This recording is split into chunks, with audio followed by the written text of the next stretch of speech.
Hello everyone, welcome back to another topic discussions. അപ്പോൾ ഇന്നത്തെ topic എന്താണെന്നാൽ again ഒരു ലൈറ്റ് ഹാർട്ടഡ് എൻ്റെ കുറച്ച് പേഴ്സണൽ എക്സ്പീരിയൻസസ് റിലേറ്റഡ് ആയിട്ടുള്ള ഒരു വീഡിയോ ചെയ്യാമെന്ന് കരുതി. അപ്പോൾ അതിൻ്റെ ഭാഗമായിട്ട് എന്ത് ചെയ്യാം എന്നാലോചിച്ചപ്പോഴാണ് എനിക്ക് തോന്നി സെലിബ്രിറ്റി എൻകൗണ്ടേഴ്സിനെ പറ്റിയിട്ടൊന്ന് പറയാമെന്ന് വിചാരിച്ചു. അല്ലെ, നമുക്ക് നമ്മുടെ ലൈഫിൽ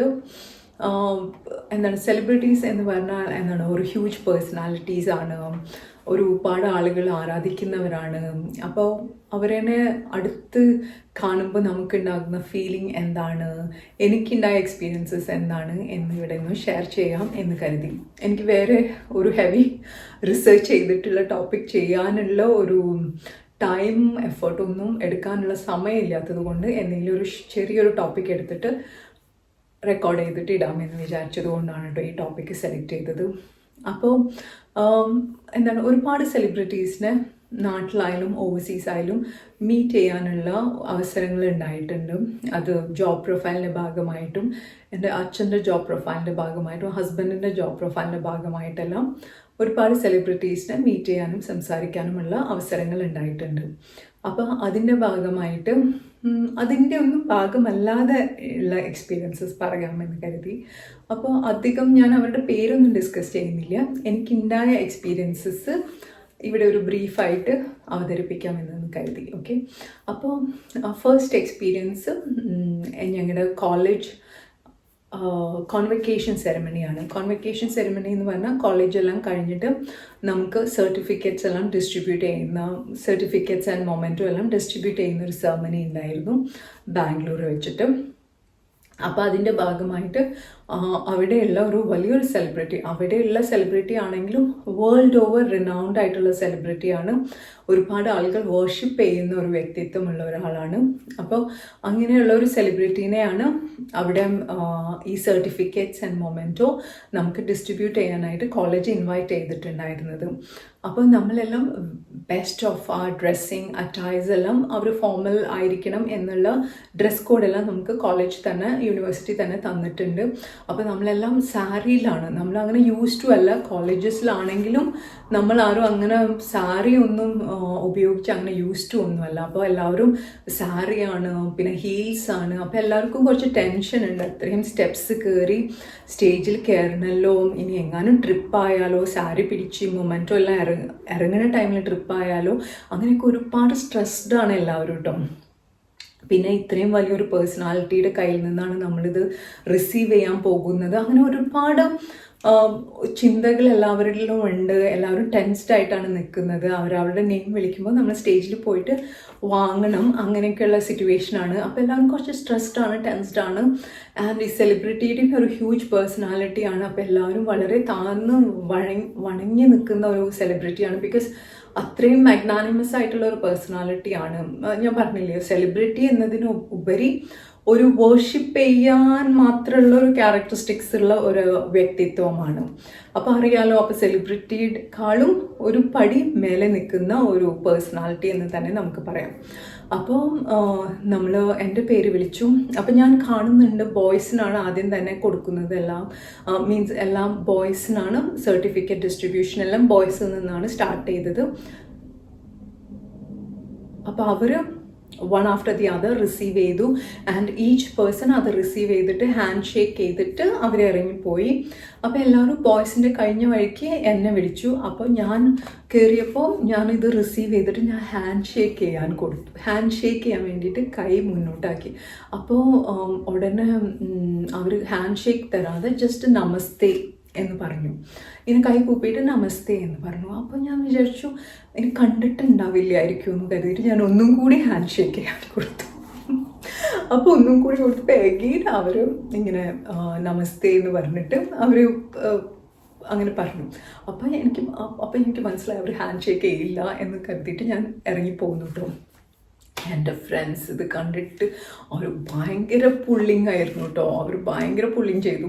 അപ്പോൾ അവർ പറഞ്ഞു അവർ ഭയങ്കരമായി കളിയാക്കി ഫ്രണ്ട്സ് ഇത് കണ്ടിട്ട്. അപ്പം ഇങ്ങനെയുള്ള പേഴ്സണാലിറ്റീസ് അവരൊരിക്കലും വിമണ്ണായിട്ട് ഹാൻഡ് ഷേക്ക് ചെയ്യില്ല അത്രേ. അപ്പോൾ അതെനിക്ക് അറിയില്ലായിരുന്നു. ആൻഡ് ആരും പറഞ്ഞില്ല. കോളേജിലുള്ള മീൻസ് നമ്മുടെ ചെയർമാൻ അല്ലെങ്കിൽ പ്രിൻസിപ്പൽ എല്ലാം ഫീമെയിൽസാണ്. അവരാരും അത് പറഞ്ഞില്ല. നമ്മൾ ഈ ടെൻസ്ഡായിട്ട് നിൽക്കുമ്പോൾ അങ്ങനെ ഒന്നും ശ്രദ്ധിക്കുന്നുമില്ല, എന്താണ് ചുറ്റും നടക്കുന്നതെന്ന് ശ്രദ്ധിക്കുന്നില്ല. ബട്ട് ബോയ്സ് ഹാൻഡ് ഷേക്ക് ചെയ്യുന്നത് കണ്ടു. അപ്പോൾ അതിൽ വെച്ചിട്ട് നമ്മളും ഞാനും ഹാൻഡ് ഷേക്ക് ചെയ്യാൻ വേണ്ടിയിട്ട്, അതും ഒരു പ്രാവശ്യം ഇഗ്നോർ ചെയ്തപ്പോൾ അത് വിടാമായിരുന്നു. പക്ഷെ അതെല്ലാം ഞാൻ വീണ്ടും കണ്ടിട്ടുണ്ടാവില്ലേ എന്ന് കരുതിയിട്ട് വീണ്ടും ഞാൻ ഹാൻഡ് ഷേക്ക് ചെയ്തു. അപ്പോൾ എല്ലാവരും അത് മോണിറ്റർ ചെയ്തു.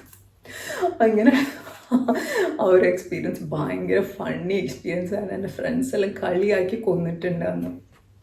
അപ്പോൾ ഇതൊരു ഭയങ്കര മെമ്മറബിൾ ഇൻസിഡൻ്റ് ആയിട്ട് ഞാൻ എപ്പോഴും ഓർക്കുന്ന ഒരു കാര്യമാണ്.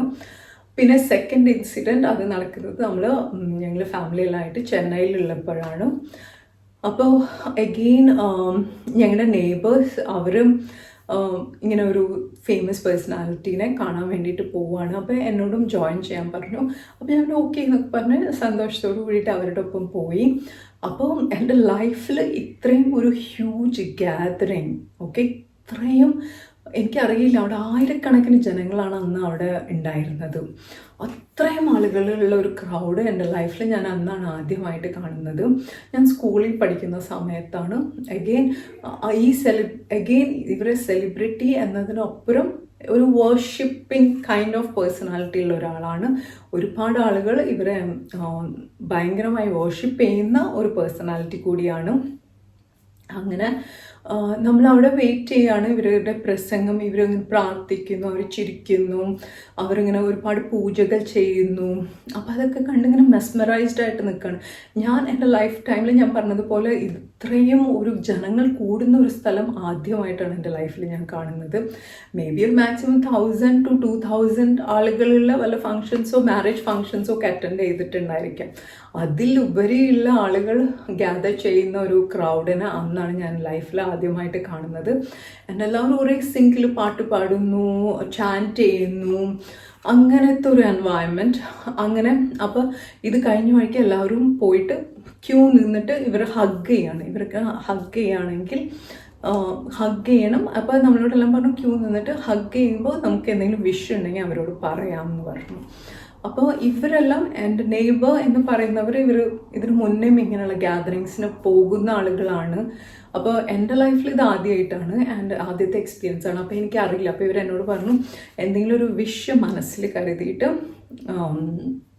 ഇവരെ ഹഗ് ചെയ്യുമ്പോൾ അവരുടെ ചെവിയിൽ പറഞ്ഞാൽ മതി എന്ന്. അപ്പം ഞാനിങ്ങനെ നോക്കുന്നുണ്ട്. അപ്പോൾ നമ്മൾ ക്യൂവിൽ നിന്ന് ഒരുപാട് നേരം ക്യൂവിൽ നിന്നിട്ടും നമുക്ക് അവരെ ഹഗ് ചെയ്യാനൊന്നും പറ്റിയില്ല. അപ്പോൾ ഞങ്ങളുടെ നെയ്ബേഴ്സ് എന്ന് പറയുന്നത് നേവിയിൽ വർക്ക് ചെയ്യുന്നവരാണ്. അവർ ഒരുപാട് ഇൻഫ്ലുവൻഷ്യൽ ആയിട്ടുള്ള ആളുകളാണ്. അപ്പോൾ ഇവർ ഈ സെലിബ്രിറ്റി ആൻഡ് ദിസ് പേഴ്സണാലിറ്റി ഇവർ റെസ്റ്റ് ചെയ്യാൻ പോയപ്പോൾ പറഞ്ഞു നമുക്കൊന്ന് കാണാൻ ഉള്ളൊരു ചാൻസ് കിട്ടിയിട്ടുണ്ട്, നമുക്ക് അവരെ പോയിട്ട് കാണാമെന്ന് പറഞ്ഞു. അപ്പോൾ നോർമൽ വൈറ്റ് സാരിയൊക്കെ ഇട്ടിട്ട് എനിക്ക് പ്രത്യേകതയായിട്ടൊന്നും തോന്നിയില്ല. പക്ഷെ എന്തോ ഒരു നൈസ് ഒരു പോസിറ്റീവ് എനർജി ഫീൽ ചെയ്യുന്നുണ്ടായിരുന്നു. ഡെഫിനറ്റ്ലി ഒരു പോസിറ്റിവിറ്റി ഫീൽ ചെയ്യുന്നുണ്ടായിരുന്നു. അപ്പോൾ ഇവരെല്ലാം ഇങ്ങനെ ലൈനിൽ നിന്നിട്ട് ഇവർ ഹഗ് ചെയ്തിട്ട് ഇവരുടെ ചെവിയിൽ എന്തോ പറയുന്നുണ്ട്. അപ്പോൾ ഇവർ ജസ്റ്റ് ഇങ്ങനെ നമ്മൾ തട്ടുന്നുണ്ട്. നമ്മൾ ഹഗ് ചെയ്യുന്നവരെല്ലാം ജസ്റ്റ് ഒന്ന് തട്ടിയിട്ട് ഓക്കെ ഓക്കെ എന്ന് സ്മൈൽ ചെയ്തിട്ട് ഇങ്ങനെ പറയുന്നുണ്ട്. അതല്ലാതെ നമുക്കൊന്നും ഫീൽ ചെയ്യുന്നില്ല. That's all. അപ്പോൾ എൻ്റെ കൂടെയുള്ള നെയ്ബേഴ്സിന് അവർക്ക് 2 ഡോട്ടേഴ്സ് ഉണ്ട്, പിന്നെ വേറെയും അവരുടെ റിലേറ്റീവ്സൊക്കെ ഉണ്ട്. അപ്പോൾ ഒരുപാട് ഫീമെയിൽ ക്രൗഡായിട്ടാണ് നമ്മൾ പോകുന്നത് തന്നെ. അപ്പോൾ അവരെല്ലാം ഇങ്ങനെ, അപ്പോൾ ഞാൻ കുട്ടിയാണല്ലോ. അപ്പോൾ ഞാൻ ചോദിക്കുന്നത് നിങ്ങൾ എന്താണ് ആഗ്രഹിച്ചത്, എന്താണ് എന്നോട് എന്താണ് നിങ്ങൾ ചോദിച്ചത് എന്ന് എന്നൊക്കെ ഞാൻ ചോദിക്കേണ്ടത്. അപ്പോൾ അവർ പറഞ്ഞു നമ്മുടെ വിഷ് ആരുമായിട്ട് ഡിസ്കസ് ചെയ്യാൻ പാടില്ല, അപ്പോൾ പിന്നെ വിഷ് ട്രൂ ആവില്ല, അതുകൊണ്ട് ആരുമായിട്ട് ഡിസ്കസ് ചെയ്യരുത് എന്നൊക്കെ പറഞ്ഞു തന്നു എനിക്ക്. അപ്പോൾ ഞാനും ഇവർ പോയിട്ട് ഹഗ് ചെയ്തു. എന്നിട്ട് എനിക്ക് എന്താണെന്ന് ഓർമ്മയില്ല, എന്താ വിഷ് ചെയ്തതെന്നൊന്നും ഓർമ്മയില്ല. ഞാനും എന്തോ പറഞ്ഞു അവരുടെ ചെവിയിൽ. എനിക്ക് പ്രത്യേകിച്ചൊന്നും തോന്നിയില്ല. പക്ഷെ എന്തോ ഒരു നൈസ് ഫീൽ, ഒരു നല്ലൊരു ഓറ, നല്ലൊരു ഒരു കംഫർട്ടബിൾ ഫീലിംഗ് ഒക്കെ എനിക്ക് ഫീൽ ചെയ്തു കേട്ടോ. ആൻഡ് ഇത്രയും വർഷം കഴിഞ്ഞിട്ട് എനിക്ക് ആ സീക്വൻസസ്, അവിടെ നടന്ന കാര്യങ്ങളെല്ലാം എനിക്ക് ഓർമ്മയുണ്ട്, ഞാൻ കണ്ട കാര്യങ്ങൾ. And as I said I was like വളരെ ചെറിയൊരു ക്ലാസ്സിൽ പഠിക്കുന്ന ഒരു സമയമാണ്. എന്നിട്ടും എനിക്കതൊക്കെ വളരെ നന്നായിട്ട് ഓർത്തിരിക്കാൻ കഴിയുന്നുണ്ട്. അത്രയും മെമ്മറബിൾ ആയിട്ടുള്ള ഒരു എക്സ്പീരിയൻസ് തന്നെയായിരുന്നു. ഇന്നും എനിക്ക് ആ ഹഗ് വരെ എനിക്ക് ഓർമ്മയുണ്ട്. അവരുടെ ചെവിയിൽ എന്താ പറഞ്ഞതെന്ന് ഓർമ്മയില്ല, പക്ഷെ ആ ഒരു എൻവയൺമെൻറ്റ്, ആ സീക്വൻസ്, ആ ഹ്യൂജ് ഗാദറിങ്, അതെല്ലാം എനിക്കിപ്പോഴും എൻ്റെ മെമ്മറിയിൽ ഇൻഫ്ലുവൻഷ്യലായിട്ട് തന്നെ നല്ല പോലെ ഞാൻ ഓർത്തിരിക്കുന്നുണ്ട്. പിന്നെ തേർഡ് പേഴ്സണാലിറ്റി, ഇപ്പോൾ പൊളിറ്റിക്സ് എന്താണ് ഇലക്ഷൻസ് എല്ലാം വരുമല്ലേ നമ്മുടെ നാട്ടിൽ. അപ്പോൾ ഒരു പൊളിറ്റിക്കൽ പേഴ്സണാലിറ്റീനെ ഞാൻ മീറ്റ് ചെയ്തത് ഇൻക്ലൂഡ് ചെയ്യിക്കാമെന്ന് കരുതി. അപ്പോൾ ഇതൊക്കെ ഒരുപാട് വർഷങ്ങൾക്ക് മുമ്പുള്ള ഇൻസിഡൻസ് ആണ് കേട്ടോ ഇതെല്ലാം. ഇപ്പം അടുത്ത് നടന്നിട്ടുള്ളതൊന്നുമല്ല, 20, 25, 30 ഇയേഴ്സൊക്കെ മുന്നേ നടന്നിട്ടുള്ള ഇൻസിഡൻസ് ആണ്. അപ്പോൾ ഇത് അഗെയിൻ ഞാൻ കോളേജിൽ പഠിക്കുന്ന ഒരു സമയത്ത് ഞാൻ ട്രാവൽ ചെയ്യാൻ വേണ്ടിയിട്ട് ട്രെയിനിന് വേണ്ടിയിട്ട് വെയിറ്റ് ചെയ്യുന്ന സമയത്ത് അവിടെ കുറച്ച് നേരമായിട്ട് ഇങ്ങനെ വെയിറ്റ് ചെയ്യാണ്. അപ്പോൾ പെട്ടെന്ന് ഒരു ഫുൾ വൈറ്റിൽ ഒരു പേഴ്സണാലിറ്റി, എനിക്കറിയില്ലായിരുന്നു പേഴ്സണാലിറ്റി, സെലിബ്രിറ്റി ആരാണെന്ന് എനിക്ക് റെക്കഗ്നൈസ് ചെയ്യാൻ പറ്റുന്നുണ്ടായിരുന്നില്ല. അപ്പോൾ ഭയങ്കര അട്രാക്റ്റീവായിട്ടുള്ള ഒരു പേഴ്സണാലിറ്റി, ഒരു ഹ്യൂജ് ഓറ ഇങ്ങനെ നടന്നു വരുന്നുണ്ടായിരുന്നു. അപ്പോൾ ഇവരുടെ hair was like snow white, വളരെ വൈറ്റ് ആയിട്ടുള്ള ഹെയർ, ഡ്രസ്സിങ് കംപ്ലീറ്റ്ലി വൈറ്റ്. നമ്മൾ ഗ്രേ ഹെയർ കണ്ടിട്ടുണ്ട്, ബ്ലാക്ക് ഹെയർ കണ്ടിട്ടുണ്ട് അന്ന് വരെ, ബട്ട് പ്രോപ്പർ വൈറ്റ് ഹെയർ ഞാൻ അന്നാണ് ആദ്യമായിട്ട് കാണുന്നത്. And he had real white hair. നല്ലൊരു പേഴ്സണാലിറ്റി ഉള്ള means we can feel that aura and we can feel that energy and ആ ഒരു പവർഫുൾ ലീഡർഷിപ്പ്. ആ ഒരു എനർജി നമുക്ക് ദൂരം നിന്ന് തന്നെ ഫീൽ ചെയ്യുന്നുണ്ട്. ആൻഡ് അവിടെ കുറച്ച് ആളുകളൊക്കെ വെയിറ്റ് ചെയ്യുന്നുണ്ടായിരുന്നു, അവരെല്ലാം ഇങ്ങനെ മാറിപ്പോകുന്നത് പോലെ തോന്നി. And I think he was accompanied by one more person. ഇങ്ങനെ നടന്നു വരുന്നുണ്ടായിരുന്നു. അപ്പം മുന്നിൽ കാണുന്നവരോടെല്ലാം സംസാരിക്കുന്നുണ്ട്, ഓരോന്നൊക്കെ ചോദിക്കണമൊക്കെ ഉണ്ടായിരുന്നു. അപ്പം എനിക്കിവരെ റെക്കഗ്നൈസ് ചെയ്യാനേ പറ്റുന്നില്ല.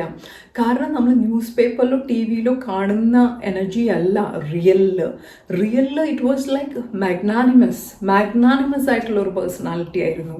അപ്പോൾ അതുമായിട്ട് റിലേറ്റ് ചെയ്യാൻ ഒട്ടും പറ്റുന്നുണ്ടായിരുന്നില്ല. അപ്പം ഞാനിങ്ങനെ think I have seen this person somewhere, എവിടെയാണെന്ന് എനിക്ക് ഒട്ടും ക്ലിക്കാകുന്നില്ല. And he came and spoke to me as well. എന്നോട് സംസാരിച്ചു, എന്തൊക്കെയോ ചോദിച്ചു. I could have spoken some more if I had recognise the person. പക്ഷെ അൺഫോർച്ചുനേറ്റ്ലി എനിക്ക് റെക്കഗ്നൈസ് ചെയ്യാനേ പറ്റിയില്ല. പാസ് ചെയ്ത് പോയി കഴിഞ്ഞിട്ടാണ് I am like, oh my god, is this person എന്ന് റിയലൈസ് ചെയ്യുന്നത്. But it was amazing experience. അവിടെയുള്ളവരെല്ലാം സംസാരിക്കുന്നുണ്ടായിരുന്നു, ഹായ് ഹലോ എന്നെല്ലാം സംസാരിക്കുന്നുണ്ടായിരുന്നു, വിശേഷങ്ങൾ പറയുന്നുണ്ടായിരുന്നു. ആൻഡ് ലൈക്ക് എന്നിട്ട് ഇങ്ങനെ മാറിയിട്ട് അവിടെ പോയിരുന്നു. And then I realised, oh my God, this person, this huge leader personality എന്ന് അപ്പോഴാണ് ഞാൻ റെക്കഗ്നൈസ് ചെയ്യുന്നത്. And that was my first encounter with this specific political figure. അപ്പോൾ ഒരു മീൻസ് നമ്മൾ ടി വിയിൽ കാണുന്ന പോലെയോ അല്ലെങ്കിൽ പേപ്പറിലുള്ള പോലെയോ ഒരു പേഴ്സണാലിറ്റി എല്ലാം much bigger than that in real ലൈഫായിട്ട് എനിക്ക് ഫീൽ ചെയ്തു അന്നത്തെ എൻകൗണ്ടറിൽ. ആൻഡ് അന്നത്തെ ആ ഒരു അന്ന് കണ്ടതിൽ. ആൻഡ് വർഷങ്ങൾക്ക് ശേഷം അവരുടെ ഗ്രാൻഡ് ചൈൽഡിനെ ഞാൻ കണ്ടിരുന്നു ഒരു സ്ഥലത്ത്. പക്ഷെ അവർക്കൊന്നും ആ ഒരു പേഴ്സണാലിറ്റി എനിക്ക് ഫീൽ ചെയ്തില്ല. അങ്ങനത്തെ ഒരു മാഗ്നാനിമസ് പേഴ്സണാലിറ്റി എനിക്ക് ഒരിക്കലും ഫീൽ ചെയ്തില്ല. ആൻഡ് പ്രോബബ്ലി അതുകൊണ്ടായിരിക്കാം ഇവരത്രയും ഒരു സീരിയസ് പൊസിഷൻ കേരളത്തിലെ പൊളിറ്റിക്കൽ ഫീൽഡിൽ എസ്റ്റാബ്ലിഷ് ചെയ്യാൻ പറ്റിയതും ഒരുപാട് ആളുകൾ റെസ്പെക്റ്റ് ചെയ്ത് അത്രയും ഇൻഫ്ലുവൻഷ്യലായിട്ട് കൊണ്ടുപോയതും ഒക്കെ അവരുടെ ആ പേഴ്സണാലിറ്റിയുടെയും ആ ലീഡർഷിപ്പിൻ്റെയൊക്കെ ക്വാളിറ്റി കൊണ്ട് തന്നെ ആയിരിക്കാം അല്ലേ. പേര് ഞാൻ എന്തായാലും റിവീൽ ചെയ്യുന്നില്ല. തൃശ്ശൂർക്കാർക്ക് ലീഡർഷിപ്പ് എന്നൊക്കെ പറയുമ്പോൾ ചിലപ്പോൾ ഒരു പക്ഷേ മനസ്സിലാക്കാൻ കഴിയുമായിരിക്കാം. അപ്പോൾ okay, it was A very very memorable experience for me. അപ്പോൾ പൊളിറ്റിക്കൽ ലീഡർഷിപ്പിനെ കുറിച്ച് പറയുമ്പോൾ ഞാൻ എപ്പോഴും ഓർക്കുന്ന ഒരു ഫിഗർ തന്നെയാണ് ഈ ഒരു മാഗ്നാനിമസ് ആയിട്ടുള്ള പേഴ്സണാലിറ്റിയുടെ, ലീഡർഷിപ്പ് ക്വാളിറ്റിയുടെ, ആ എനർജിയുടെ ഒക്കെ ആ ഒരു കുറച്ച് നിമിഷങ്ങൾ മാത്രം കണ്ടാലും ആ ഒരു influence is like life long memorable ആയിട്ടുള്ള ഒരു ഇൻസിഡൻറ്റ് തന്നെയാണ് എനിക്കത് പേഴ്സണലി. അപ്പോൾ സോ ദീസ് ആർ ദ എന്താണ് ചെറിയ കുട്ടി കുട്ടി സ്റ്റോറീസ് ഇവിടെ ഡിസ്കസ് ചെയ്യാം എന്ന് കരുതിയതിലും ഷെയർ ചെയ്തതിലും ഇതൊക്കെയാണ് എനിക്ക് പറയാനുള്ളത്. And there some more political interesting stories probably in the next മോഡ്യൂളിൽ ഷെയർ ചെയ്യുന്നതായിരിക്കും. ആൻഡ് ആസ് ഓൾവേസ് നിങ്ങളുടെ അഭിപ്രായങ്ങൾ, നിങ്ങളുടെ എന്താണ് ഇതിൽ നിന്ന് മനസ്സിലാക്കിയ കാര്യങ്ങൾ, നിങ്ങൾക്ക് ഇങ്ങനെയുള്ള വല്ല എക്സ്പീരിയൻസസ് ഒക്കെ ഉണ്ടെങ്കിൽ ദയവ് ചെയ്ത് ഷെയർ ചെയ്യുക. I'm curious to understand ആളുകൾ എന്ത് ചിന്തിക്കുന്നു, ആളുകളുടെ എക്സ്പീരിയൻസസ് ഒക്കെ അറിയാൻ എനിക്കും താല്പര്യമുണ്ട്. അതുകൊണ്ട് നിങ്ങളുടെ എക്സ്പീരിയൻസസും എൻകൗണ്ടേഴ്സ് എല്ലാം ഇവിടെ ഷെയർ ചെയ്യുക. And as always thank you for your time here. Until we meet next time. Thank you and bye by.